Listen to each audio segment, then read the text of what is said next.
Assalamu alaikum, brothers and sisters. So, the Muslim world, they're panicking right now, especially after they have seen what is happening between Russia and Ukraine. All of these countries, they're panicking. They're on a panic mode, especially the one with the rulers.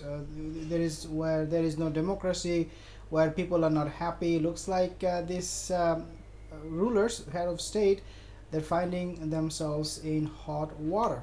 So what is happening? This is a new statement, new revelation that came on the news. So I want to share it with you. But before I do that, I want to tell you this. The current setup of the world, especially in the Muslim country, is such that it is anti-Mahdi. A lot of Christians, they will be shocked to know that even the Muslim countries, they do not want the Mahdi to appear because it will shake the status quo. In order to keep the status quo the way it is right now, in other words, no country, majority, I would say 90, maybe 95% of the Muslim countries would stand against any kind of notion, any kind of support against the Mahdi. So they will be standing up against them. So this is the point that I want to make here today. Once you understand this and take a look at the situation of the Ummah right now, and you understand and you grasp it, then we can move forward and talk about other things. So what is that I want to share with you today? This came in the news, and looks like the statement was made by one of the head of states from the Middle East, and he is calling for something, of course, good, outwardly, good in the sense that he's rooting for so many things. I will mention to you everything in detail. So let me first tell you this. In the past, we have seen President Erdogan. He wanted to unite the Muslim world. In fact, he said in one statement, when remember last May when Gaza was under attack, he actually said that we want to be united and we need to take some of the non-Muslim countries with us. And Erdogan was referring to Russia to defend Palestine, to confront Israel.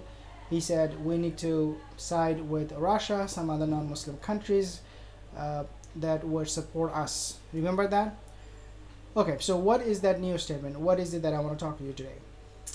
The Arab world, most of the time, you will find them not united on the political front, economic front, and on social front, and they always try to pick on each other, especially what happened with Qatar, right? We have seen how Qatar was kicked out from the Gulf Cooperation, that summit, that conference, those events from those joint effort, joint cultural or social coalition. For all of those things, Qatar, they were kicked out by the Middle Eastern country. So what is happening now? Okay, what is it that I want to share with you today? Okay, so again, it came in the news. You probably do not know. As you can see behind me, a lot of fighting going on. So it came in the news, but before I share that news, I want to tell you one more thing. I made a video a few months ago talking about MBS, Mohammed bin Salman, how he would prevent the coming of the Mahdi. I was actually making a reactionary video, and I said, no, it is not really being planned. Nobody's planning and executing those plans when it comes to preventing the coming of the Mahdi. That is just not true. Even though one guy, crazy guy on YouTube said, yeah, this is what is happening, so therefore they're trying to prevent the coming of the Mahdi. Come on, the coming of the Mahdi is something very near, but there are a lot of other things that must take place before the coming of the Mahdi. So I said, no, MBS, whatever he's doing in Saudi Arabia right now, it really has nothing to do with the Mahdi. So what is it now happening? So Saudi Arabia, now they said we should make our relationship with Qatar normal. They embraced them They included them in everything they do right now, and they are having good time. Now we have seen also President Erdogan going to different Muslim countries and trying to bring unity in the Muslim lands. And so this effort is continuously going on. But the one I really want to share with you is something that you would find very interesting. And this came in the news again only today. Basically, it talks about the same thing. Okay, now this time it is coming from UAE. UAE, now the statement that was made by UAE head of state, or I should say Sheikh, one of the Sheikh, would really shock you. It is very surprising, at least to say. And he said basically that the world is going through great changes, quote, the world is going through great changes and new balances and difficult alliances. In the end, only the strong, rich, and advanced nations will prevail, end quote. So who is talking about this unity and whatnot? It is Sheikh Mohammed bin Rashid Al Maktoum. He is the Vice President and Prime Minister of UAE and ruler of Dubai. He is now calling for Muslim unity because of the conflict. Now we know when the Muslim rulers call for unity, it is because they are panicking. It is because they feel nervous, and this is why you will see this government's head of state, they're very careful in what they say, how they represent their country, and the impression they give to their own people about them is very calculated. Now he added, quote, isn't it time for the Arabs to converge, cooperate, and agree so that they have way and an opinion and a place in the new history that is being made now, end quote. So basically he's asking, isn't it the time for us to get united?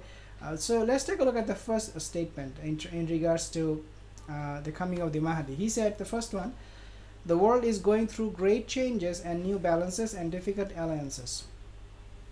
And he said, at the end of the day, only the advanced, rich, and strong nations will prevail. In other words, according to him, Sheikh Mohammed bin Rashid Al Maktoum, if you are somebody who is weak, okay, as a Muslim country, as a Muslim nation, then you will be on your own, and most likely you will not be able to survive. Most likely you will not be able to meet the needs for your citizen and the need for your country, and you will perish. Okay, this is exactly what he's saying. So in other words, he's encouraging everybody that you guys need to buckle up, do your work, get united. He's encouraging all the Muslim countries. But the problem is, most of the Muslim countries, other than few Arab states, they're poor. So does it mean that countries like Pakistan, Bangladesh will collapse? What does it mean? Or does it mean that simply because we do not have oil money, or we do not have that advantage, a strategic location in the business world, that we have no hope, that we will perish? Well, it more like, even though he's encouraging, I know he means good, he's not saying anything wrong, absolutely. But what I think here is, I think what is missing here is a tone deaf statement that he made, to be precise about it, and that Muslim countries, the only time you get united when you see trouble in other countries, and you need to protect your own land, so that the governments will be propped up by your effort, by you and me going out and rooting for our government and saying we need to be united, will eventually help the governments. And the more stronger these governments become, obviously, as I said in the beginning, it is less likely that the Mahdi will appear in that kind of circumstance. But I'm not propagating here. I'm not saying that, we need to get rid of this government so that Mahdi can come. No, it is something that will totally depend on Allah Azza wa Jal. Whenever Allah wants something to happen, it will happen. It doesn't matter who is in power. But what we do want to say is that every time they call for unity, we ask questions, we raise doubts, because these countries, Middle Eastern countries, they are falling short. They're falling behind in supporting those poor countries like Pakistan, Bangladesh, and also at the same time in regards to religious duties, spiritual growth and development not happening in those Muslim countries. And we need to raise awareness and tell these governments that yes, we need to be prosperous, but what about our spiritual need? What you guys are doing about that? Are you encouraging more people to give up alcohol in your country? Are you encouraging them to come close to Allah, or are you encouraging them to go close to them? What exactly are you doing? So those questions are very important questions that we need to ask living in this time of fitan. Jazakallah khair for tuning in, for listening in. I will see you in the next one. Assalamu alaikum wa rahmatullahi wa barakatuh.